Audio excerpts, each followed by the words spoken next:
आप देख रहे हैं प्रोग्राम तज्जिया। मेरे साथ हैं हमारी को एंकर अलीना इलियास और इमरान रियाज खान, सीनियर तज्जिया निगार और ज़बरदस्त, मेरा ख्याल है पाकिस्तान के नंबर 1 वीलॉगर हमारे साथ हैं और पाकिस्तान की पॉलिटिक्स पे बात करेंगे। जो आज सबसे पहले तो जो 35 इस्तीफ़े स्पीकर साहब ने कबूल कर लिए हैं और इससे पहले वो ये कहते थे कि हम कोई इस्तीफ़ा कबूल नहीं करेंगे जब तक ये अरकान ख़ुद एक एक करके ना आए, अपने हाथ से लिखा हुआ इस्तीफ़ा लेके ना आए।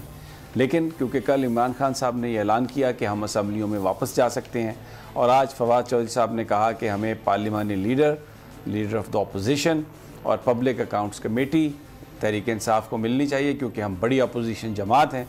और राजा रियाज साहब तो एक जाली PTI बना के वहाँ पर बैठे हुए हैं। तो उसके फ़ौरन बाद स्पीकर साहब ने ये एक्शन लिया, लेकिन उनसे भी ज़्यादा तेज़ी चीफ इलेक्शन कमिश्नर को थी गालबन। उन्होंने फौरी तौर पर इन 35 अरकान को डी नोटिफाई कर दिया। इमरान रियाज, बड़ी तेज़ी से बदल रही है